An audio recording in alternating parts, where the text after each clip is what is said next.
Au-delà de la grossesse et de l'enfantement, le postpartum est une phase de transition tout aussi importante qui nécessite un soutien solide pour t'accompagner dans cette nouvelle aventure. La vidéo que tu t'apprêtes à regarder est issue directement de mon programme de préparation au postpartum qui s'appelle Au-delà de l'enfantement. J'ai choisi d'aborder l'un des sujets les plus essentiels de ce programme-là qui dure 5 heures, c'est-à-dire la préparation de ton soutien postnatal. Parce que, comme tu dois le savoir déjà, c'est important de ne pas traverser cette période-là toute seule. Un bon réseau de soutien peut faire toute la différence sur ta santé physique, émotionnelle et mentale. Ensemble, on va explorer 4 étapes clés pour préparer ton soutien.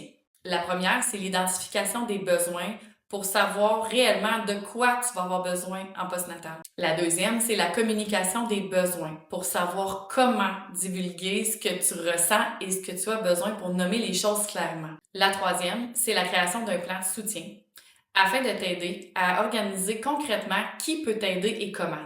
Et enfin, la dernière étape, c'est la recherche de ressources pour savoir où et quand trouver du soutien externe si nécessaire. Et bien sûr, à travers tout ça, on va aborder l'art de demander de l'aide. Parfois, il est difficile de demander, mais c'est une compétence essentielle si on veut traverser la période du postpartum avec calme et douceur. Prête à plonger avec moi dans ce sujet un peu plus dense que d'habitude, mais tellement nécessaire? Reste avec moi.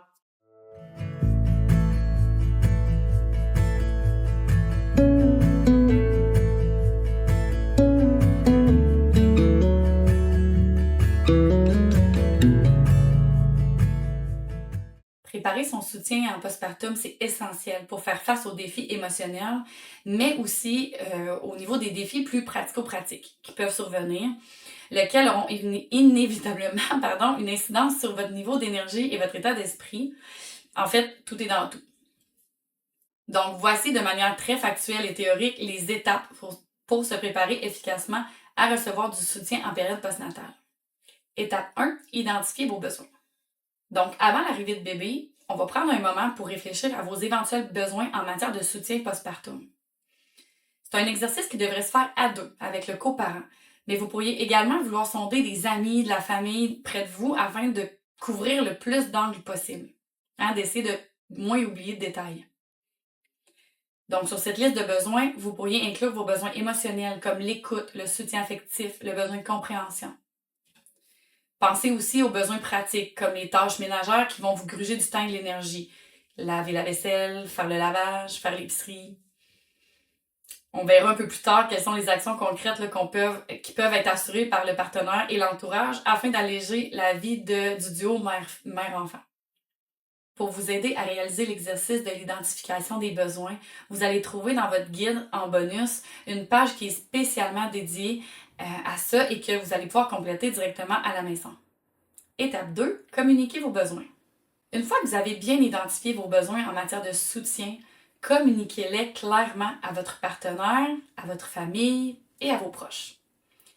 Ici, je me rappelle d'une cliente qui avait magnifiquement organisé sa période postpartum en créant un groupe Facebook privé afin de regrouper son petit village, son entourage.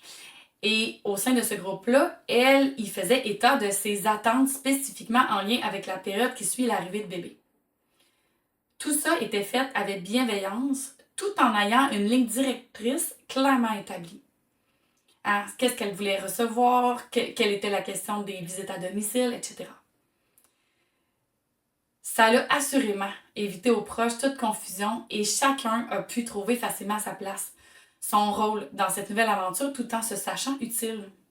Même si vous ne créez pas un groupe Facebook, je vous invite tout de même à expliquer à votre entourage ce que vous attendez d'eux et comment, de façon concrète, ils peuvent vous aider pendant cette période de transition.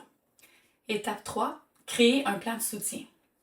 En amont de l'accouchement, vous pouvez élaborer un plan de soutien qui est détaillé, qui inclut les personnes et les ressources sur lesquelles vous pouvez compter après la naissance. Donc, ça peut inclure les membres de la famille, des amis, des voisins et même des professionnels de la santé selon les besoins que vous avez identifiés préalablement. Donc, qui, quoi, comment, pourquoi. Encore une fois, vous allez avoir un espace entièrement dédié à la liste des personnes qui pourront vous soutenir pendant le postpartum dans le guide pratique qui est en bonus. Étape 4, recherchez des ressources. Renseignez-vous sur les ressources qui sont disponibles dans votre communauté pour le soutien en postpartum spécifiquement, tels que les groupes de soutien aux nouvelles mamans, les services de soutien à domicile, les relevailles, les programmes de soins postpartum, les groupes sur les réseaux sociaux en fait qui sont dédiés aux nouveaux parents, etc., etc., etc. Ces ressources peuvent être précieuses pour vous aider à faire face aux défis émotionnels qui sont liés au postpartum. En tenant compte de ces mesures, vous vous assurez d'avoir le soutien nécessaire pour vous aider à traverser cette période de grand bouleversement avec confiance et avec sérénité. Je ne vais pas aller plus loin que ça dans mes explications parce que dans un prochain module, on va voir en détail la planification du postpartum sous un angle plus pratique. Puisque le module 3 est dédié plutôt au soutien psychologique et émotionnel du postpartum, je ne veux pas mélanger les choses outre mesure. Par contre, il est évident qu'en planifiant activement les actions à prendre pour assurer la continuité de la vie quotidienne, ça va évidemment grandement améliorer votre état d'esprit. Gardez ça en tête, ça va être utile pour la suite. Savoir demander de l'aide. J'ajoute un petit point ici pour parler de cette pudeur que l'on a souvent à demander de l'aide. En période postnatale, plus que jamais, il va être important de mettre de côté cette espèce de gêne et d'oser demander à qui veut bien aider un coup de main. Il ne faudra pas attendre que cette aide vienne à nous, il va falloir la demander explicitement et c'est précisément sur ce point-là que d'ordinaire on est assez gêné. Aussi, il n'est pas rare que l'entourage demande si vous avez besoin de quelque chose. Par contre, ils vont rarement prendre le lead sur une action. Il faudra donc les orienter clairement sur vos besoins du moment. Besoins qui, je vous le répète, seront beaucoup plus clairs pour vous-même si vous avez pris le temps de les explorer avant même la venue de bébé. Ainsi, à la question « Comment est-ce que je peux aider ?» vous allez pouvoir répondre « Merci beaucoup d'avoir demandé. Je me sens épuisée ce temps-ci, donc ça serait vraiment d'une grande aide si tu pouvais insérer ici l'action que vous attendez de la personne. » À la question « Avez-vous besoin de quelque chose? » vous pouvez tout simplement répondre « En fait, oui. » Il est difficile pour nous de, ici, mettre une tâche à laquelle vous rencontrez des difficultés pour la remplir et de continuer avec « Est-ce possible pour toi de... » Donc, venez ici évoquer l'action qui pourrait aider à répondre aux besoins cités précédemment. Par exemple, en fait, oui, il est difficile pour nous de faire le lavage. Présentement, les vêtements sales s'accumulent. Est-ce que c'est possible pour toi de passer pour faire quelques brassées? À la question « Comment ça va? » ou « Comment tu te sens? » Vous pourriez répondre « Honnêtement, je me sens vraiment... » Ici, vous pouvez insérer les véritables émotions qui vous traversent.